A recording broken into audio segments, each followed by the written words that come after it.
പറയാം, എല്ലാം പറയാം. എല്ലാം ഇയാൾക്ക് വേണ്ടിയായിരുന്നു. ശ്രീദേവി രവീന്ദ്രന് നേരെ വിരൽ ചൂണ്ടി. മാമല്ലി തറവാടും അനന്തപുരം തറവാടും നല്ല സ്വരച്ചേർച്ചയിൽ തന്നെയായിരുന്നു. അതുകൊണ്ട് തന്നെ ചെറുപ്പം മുതലേ മനസ്സിലിട്ട് നടന്നതാ ഞാൻ ഇങ്ങേരെ.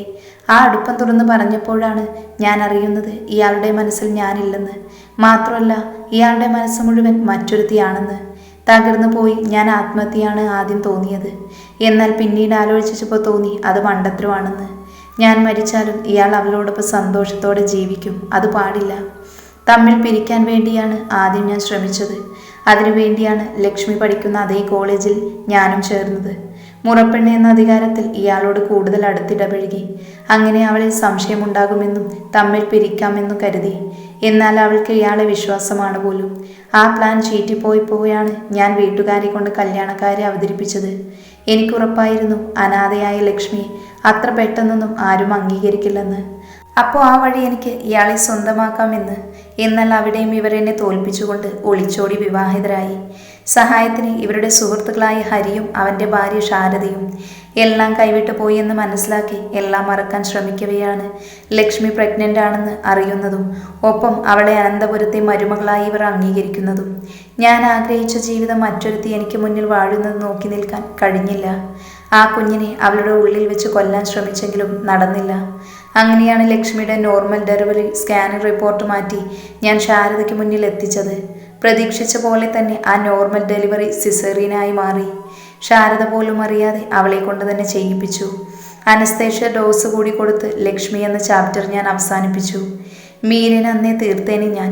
എന്നാൽ ഇയാളിലേക്കുള്ള വഴി അവളാണെന്നതുകൊണ്ട് മാത്രം അവളെ വെറുതെ വിട്ടു. എല്ലാം ശാരദയുടെ മാത്രം കൈപ്പിടയാക്കി ഒതുക്കി. എന്നാലെല്ലാം ഇവളുടെ കെട്ടിയോൻ ഹരി മണത്തറിഞ്ഞു. ഒരാക്സിഡന്റിന്റെ രൂപത്തിൽ അവനെ ഞാൻ പറഞ്ഞയച്ചു. സഹായത്തിന് ശേഖരനും. പിന്നെ ഞാൻ മീരയ്ക്ക് നല്ല അമ്മയായി. അവളിലൂടെ ഇയാളുടെ ഭാര്യയായി. അടുത്തിര മീരയായിരുന്നു.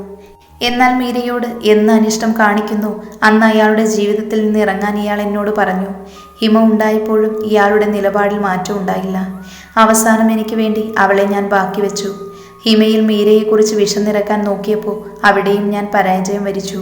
പക്ഷേ മാധവിനെ ഹിമ സ്നേഹിക്കുന്നു എന്നറിഞ്ഞതും ഞാൻ എന്നെ തന്നെയാണ് ഹിമയിൽ കണ്ടത്.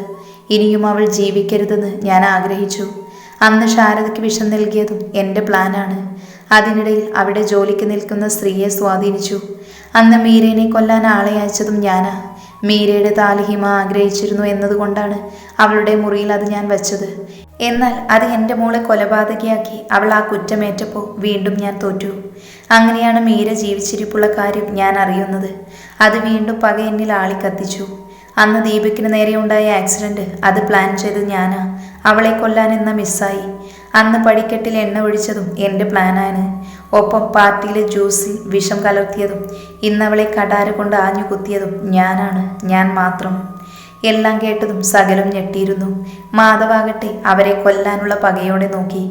ജീവന്റെ ഒരു തുടിപ്പ് എന്നിൽ ശേഷിക്കുന്നുണ്ടെങ്കിൽ ഞാൻ തിരിച്ചു വരും അവളുടെ ശേഷിക്കുന്ന ജീവനെടുക്കാൻ. എനിക്ക് കിട്ടാത്ത സന്തോഷം, എൻ്റെ മോൾക്ക് കിട്ടാത്ത സൗഭാഗ്യം ഒന്നും അവൾക്ക് വേണ്ട, അനുഭവിക്കില്ല ഞാൻ. ആ വലിയ ശബ്ദത്തിൽ ഹോസ്പിറ്റൽ ഒരു പ്രകമ്പനം കൊണ്ടു. ശ്രീദേവി വീറോടെ പറഞ്ഞു തീർന്നതും ബുള്ളറ്റ് പാഞ്ഞ് അവളുടെ തലയിലോട്ട് തുളച്ചു കയറിയതും ഒപ്പമായിരുന്നു. ഐസക്ക് പെട്ടെന്ന് തൻ്റെ ഗൺ പോക്കറ്റിൽ കൈയിട്ട് നോക്കി. അത് കാലിയാണ്. പിന്നെ അവൻ ആ ഷൂട്ട് ചെയ്തവനെ ഒന്ന് നോക്കി. അവിടെ നിന്നിരുന്ന സകലരും സ്തംഭിച്ചു നിന്നു. അച്ഛാ, ഹിമ ആർത്തു വിളിച്ചു. അവൾ അയാൾക്കരികിലേക്ക് ഓടി വന്നു. അച്ഛാ, ഇതെന്തേ കാണിച്ചേ? കൊന്നു മോളെ, എൻ്റെ ജീവിതം തകർത്തവളെ, എൻ്റെ ലക്ഷ്മിയുടെ ജീവനെടുത്തവളെ, എൻ്റെ കുഞ്ഞിനെ കൊല്ലാക്കൊല ചെയ്തവളെ, നിന്റെ ജീവിതം ഒരു ചോദ്യചിഹ്നമാക്കി മാറ്റിയവളെ ഈ അച്ഛൻ കൊന്നു.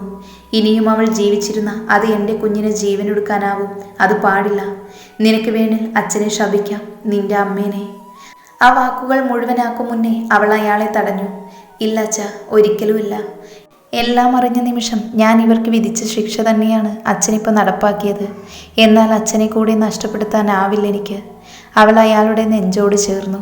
അവളെ ചേർത്ത് പിടിച്ച് മൂർത്താവിൽ ചുംബിച്ച ശേഷം അടർത്തി മാറ്റി ഐസക്കിൻ്റെ അടുത്തേക്ക് നടന്നു. ഇപ്പോൾ നിങ്ങൾക്ക് എന്നെ അറസ്റ്റ് ചെയ്യാം. പക്ഷേ ഒരു ചെറിയ റിക്വസ്റ്റ്. എൻ്റെ മീരമോള് ഒന്ന് കണ്ണു തുറക്കും വരെ എന്നെ ഇവിടെ നിന്ന് കൊണ്ടുപോവരുത്. അയാൾ ഐസക്കിനു നേരെ കൈകൂപ്പി. ഇവർ മരിക്കേണ്ടത് തന്നെയാണ് സർ. എന്നാൽ അറസ്റ്റ് അതൊഴിവാക്കാൻ കഴിയില്ലല്ലോ. എന്തായാലും സാർ ഇരിക്കൂ, മീര കണ്ണു തുറക്കും വരെ ഞങ്ങൾ വെയിറ്റ് ചെയ്യാം. പെട്ടെന്നാണ് ഐസിയുവിൻ്റെ ഡോറ് തുറന്നൊരു നേഴ്സ് പുറത്തേക്ക് വന്നത്. ഡോക്ടർ, അവർ ഉറക്കെ വിളിക്കുന്നുണ്ട്. കുറച്ചു നേരത്തിനുള്ളിൽ ഡോക്ടറും അവരും സ്പീഡിൽ ഐസിയുവിനുള്ളിലേക്ക് കയറി. കാര്യമെന്തെന്നറിയാൻ കൂടെ മാധവും. ഐസിയുവിനുള്ളിലേക്ക് ചെന്നപ്പോൾ കാണുന്നത് ജീവന് വേണ്ടി മല്ലിടുന്ന എൻ്റെ പെണ്ണിനെയാണ്. സഹിക്കുവാനായില്ല. മറ്റു ഡോക്ടേഴ്സ് എന്തൊക്കെയോ ചെയ്യുന്നുണ്ട്. എന്നെ കണ്ടതും അവരുടെ മുഖത്ത് നിസ്സംഗഭാവം. മാധവ്, ഞങ്ങൾ ഞങ്ങളുടെ മാക്സിമം ചെയ്തിരിക്കുന്നു. എന്നാൽ നോക്കൂ, മാഡത്തിൻ്റെ ബോഡി നല്ല വീക്കാണ്. പോരാത്തതിന് മരുന്നുകളോട് റെസ്പോണ്ട് ചെയ്യുന്നില്ല. സോ ഇങ്ങനെ കിടക്കുന്നതിൽ അർത്ഥമില്ല. ഡോക്ടർ എന്താ പറഞ്ഞു വരുന്നത്? എൻ്റെ ക്ഷമ നശിച്ചു തുടങ്ങിയിരുന്നു. മാധവ്, അത് let's we allow to go her. അയാൾ അത് പറഞ്ഞു നിർത്തിയതും എൻ്റെ കൈ അയാളുടെ കഴുത്തിൽ മുറുകിയതും ഒരുമിച്ചായിരുന്നു. എന്താടോ താനിപ്പോൾ പറഞ്ഞത്? എൻ്റെ മീര, അവൾ എന്നെ വിട്ടു പോവാന്നോ? കാണണോ തനിക്ക്? അവൾ ഞാൻ വിളിച്ച എണീക്കുന്നത് കാണണോ? ഭ്രാന്തമായി അലറിക്കൊണ്ട് അയാളെ അവിടെയിട്ട് തൻ്റെ പെണ്ണിൻ്റെ അടുത്തോട്ട് ചെന്ന് പതിയെ അവളുടെ കൈയെടുത്തു. മീര മോളെ, എണീക്കടാ. ദേ, ഇവരൊക്കെ പറയണത് കേട്ടില്ലേ നീ? നിനക്കെങ്ങനെ എന്നെ വിട്ടു പോകാൻ കഴിയണേ? അതിന് നിന്റെ ജീവൻ ഇരിക്കണത് ദേ ഇവിടെയല്ലേ? ഞാൻ അവളുടെ കൈ എൻ്റെ ദേഹത്തോട് ചേർത്ത് വെച്ചു. മീര, ഒന്ന് കണ്ണ് തുറക്കടാ. ദേ പെണ്ണെ, നിനക്കറിയാലോ എനിക്കിത്തരം കുറുമ്പ് ഇഷ്ടമല്ലെന്ന്. ഒന്ന് കണ്ണ് തുറക്കടാ. ഞാൻ ഒത്തിരി വിളിച്ചിട്ടും പെണ്ണ് കണ്ണു തുറക്കുന്നില്ല. അതെന്നെ കൂടുതൽ തളർത്തി. മോനെ. ചുമലിൽ ഒരു കൈ വന്ന് പതിക്കുമ്പോഴാണ് ഞാൻ പുറകോട്ട് നോക്കുന്നത്. വിശ്വനാഥൻ സാറാണ്, ഒപ്പം എല്ലാവരും ഉണ്ട്. എല്ലാം ഡോക്ടർ പറഞ്ഞു. ഞങ്ങൾക്കറിയാം നിങ്ങളുടെ പ്രണയത്തിൻ്റെ ആഴം. എന്നാൽ ഇനിയും മീരമോളെ ഇങ്ങനെ വേദനിപ്പിക്കാൻ വിടണോ? സാറിൻ്റെ ചോദ്യത്തിന് എൻ്റെ പക്കൽ മറുപടി ഉണ്ടായിരുന്നില്ല. അങ്കിൾ, ഈ കിടക്കുന്നത് എൻ്റെ പ്രാണനാണ്. മരണത്തിൽ പോലും ഞാൻ അവളെ തനിച്ചാക്കില്ല. അവളില്ലെങ്കിൽ ഞാനോ, ഞാനില്ലെങ്കിൽ അവളോ ഇല്ല. ആരുടെയും മറുപടിക്ക് കാത്തു നിൽക്കാതെ പതിയെ എഴുന്നേറ്റതുമാണ് എൻ്റെ കയ്യിലൊരു വലിവ് ഞാൻ അറിഞ്ഞത്. തിരിഞ്ഞു നോക്കുമ്പോൾ അവളുടെ കണ്ണുകൾ തുറന്നില്ലെങ്കിലും മിഴിനീർ ഒലിച്ചിറങ്ങുന്നുണ്ട്. ഒപ്പം എൻ്റെ കയ്യിലെ പിടുത്തം മുറുകുന്നുണ്ട്. മീര. ഞാൻ അവളുടെ കൈ എൻ്റെ ഹൃദയത്തോട് കൂടുതൽ ചേർത്ത് വെച്ചു. പതിയെ പാതി വിടർന്ന് അവളുടെ 2 കണ്ണുകളിലും അമർത്തി ചുംബിച്ചു. കണ്ണിൽ നിന്നും 2 തുള്ളി കണ്ണുനീർ അവളുടെ മുഖത്തേക്ക് വീണു. കണ്ണുനീരിലുപ്പ് കലർന്ന ആ ചുംബനത്തിന് കൂടുതൽ മാധുര്യമുള്ളതായി തോന്നി. നഷ്ടപ്പെട്ടതെല്ലാം തിരിച്ചു കിട്ടുന്നത് പോലെ. പ്രാണൻ പോകുന്ന വേദനയിൽ പീലികൾ അവയുടെ ഇണയെ പുൽകുമ്പോഴും മനസ്സിൽ നിറഞ്ഞു നിന്നിരുന്നത് ഏട്ടൻ്റെ മുഖമായിരുന്നു. മരണം തൊട്ടു മുന്നിൽ നിൽക്കുമ്പോഴും അതിലേറെ എന്നെ വേദനിപ്പിച്ചത് ഏട്ടനെ വിട്ടു പിരിയേണ്ടി വരുവാണല്ലോ എന്നോർത്തായിരുന്നു. ഒന്നാം നെഞ്ചിലോട്ട് ചായാനാണ് ഏറെ കൊതിച്ചത്. ഭൂമിയിൽ വിധിക്കപ്പെട്ട സമയത്തിൻ്റെ കൗണ്ട് ഡൗൺ സ്റ്റാർട്ടായി എന്ന് തോന്നിയ ആ നിമിഷം മുതൽ ഏട്ടൻ്റെ സാമീപ്യത്തിനൊന്നിനു വേണ്ടി മാത്രമാണ് പ്രാർത്ഥിച്ചത്. എന്നാൽ എല്ലാം വെറും ആഗ്രഹങ്ങൾ മാത്രമായി.